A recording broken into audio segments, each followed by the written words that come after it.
সীমানো লেখা আছে কি নেই। খচাং করে দিলে ঘুরায়, সমস্যা নাই। আর এই ভিডিওতে আপনাদেরকে দেখাবো আমি কি ব্রেকটা ইউজ করছি, কেমন পারফরমেন্স পাচ্ছি, আর এই ব্রেকটা কেন আপনাদের জন্য উচিত হবে কি না, আপনারা কী কাজে ব্রেকটা ইউজ করবেন, সব কিছু চুলছেরা বিশ্লেষণ করবেন। সো সেই পর্যন্ত দেখতে থাকুন। পিছে বাস, সামনে দৌড়মারি অ্যান্ড ব্রেক।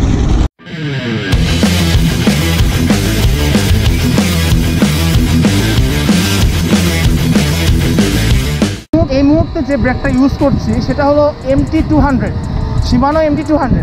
সবাই এটাকে MT200 নামেই চেনে। এই ব্রেক নিয়ে যেটা একটা কথা না বললেই না, এইটা হলো বাংলাদেশের জাতীয় ব্রেক, 3500 টাকার মধ্যে। একটা কথা চোখ বন্ধ করে বলা যায়, 3500 টাকার মধ্যে যতগুলো অয়েল ব্রেক আছে তার মধ্যে সব থেকে বেস্ট পারফরমেন্স হচ্ছে এই শিমানো MT200। আমি কেমন রেজাল্ট পাচ্ছি এই শিমানো MT200, এই ব্রেকটা আমি টানা টানা 8 মাস ধরে ব্যবহার করে আসছি। তো এখনো পর্যন্ত আমাকে এই ব্রেকটা হতাশ করে নাই। অনেক সময় দেখা যায় না যে একটা জিনিস অনেক লং টাইম ধরে চলার পরে সেই জিনিসটার পারফরমেন্স ডাউন করে, বাট আমি এটা বুকে হাত রেখে বলতে পারি এই ব্রেকটা আমি 9 মাস ধরে চালানোর পরে টোটাল আমার বাইকটা চলেছে 1871 কিলো, আরও বেশি হবে। এটা না হলেও 2000 কিলো পার হয়ে যাবে, কারণ অনেক পরে আমি স্পিড মিটারটা লাগিয়েছি। 2000 কিলোমিটার পরে এখনও পর্যন্ত এই ব্রেকটা যেমন আগে পারফরমেন্স ছিল এখনও ঠিক তেমনই আছে। আমি যদি সামনে একটা ব্রেক করি, দেখেন এখানে ব্রেক করব, এখানেই লক।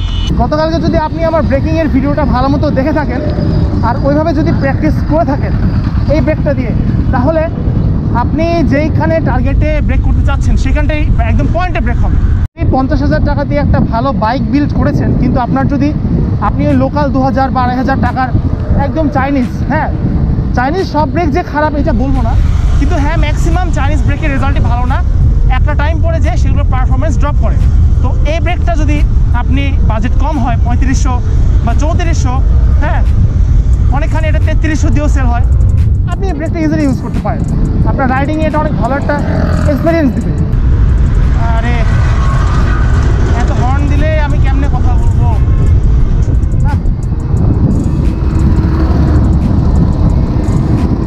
তো এইটার অনেকগুলো অরিজিনাল এবং কপি আছে, আপনি বুঝতে পারবেন না যে কোনটা অরিজিনাল কপি।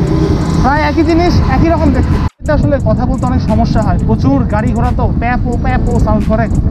এর জন্য একটা গ্রামের মধ্যে আসলাম। এটাতে সমস্যা হচ্ছে আমার গোপ্রোতে কোনো নয়েজ ক্যান্সেলেশন নাই, মাইক অ্যাপটার নাই, যার কারণে একদম আমার ভয়েসটাকে রেকর্ড করতে হয়, আর এইটে হালকা পাতলা এডিট করতে হয়। দেখবেন মেড ইন মালয়েশিয়া লেখা আছে, মেড ইন মালয়েশিয়া। চাইনিজটা যদি লেখা থাকে ওইটা নিতে যাবেন না, কারণ চাইনিজটা কি অরিজিনাল না কপি আমি নিজেও এটা ক্লিয়ারলি জানি না, কিন্তু ওইটা পারফরমেন্স ভালো না। এখানে একটা ট্রিক্স আছে, এটা তো আমি যদি বলে দেই তাহলে যারা লোকাল ব্যবসা করে এই ব্রেকগুলোর তারা তো আমাকে গালি দিবে। তারপর আমি সত্যি কথাটা বলে দিচ্ছি, কিছু লুকাবো না, আপনারা জেনে রাখুন। ব্রেক ক্যালিপারের মধ্যে যে ব্রেক প্যাড দুটো আছে না, ব্রেক প্যাড, এই ব্রেক প্যাডটা যারা অসাধু ব্যবসায়ী তারা বের করে নেয়। হ্যাঁ, এই প্যাড দুটোর দাম কিন্তু 500 টাকা। কী করে লোকাল 150-200 টাকা দামের প্যাড ঢুকায় দেয়। আপনি যদি ভালো রোটর হয়, রোটর তো হয়ে যাবেই, ব্রেকিং পারফরমেন্স জিরো। তো প্যাড দুটো অবশ্যই দেখে নেবেন যে শিমানো লেখা আছে কি নেই। খচাং করে দিলে ঘুরায়, সমস্যা নাই। ভাই হ্যাঁ, আরেকটা কথা, এটার মেইনটেনেন্স কস্ট অনেক। যদি আপনি MT200 দুইটাতে ইউজ করতে যান তাহলে আপনার খরচ হবে ব্রিজ করতে 500 টাকার মতো। দেখছেন গেল কীভাবে,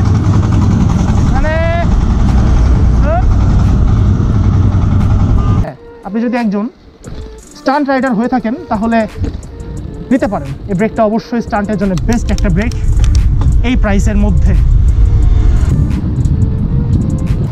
আর হ্যাঁ, আরেকটা কথা, আপনারা কিন্তু ভাই ভিডিওতে লাইক দিতে চান না এবং সাবস্ক্রাইব করতে চান না।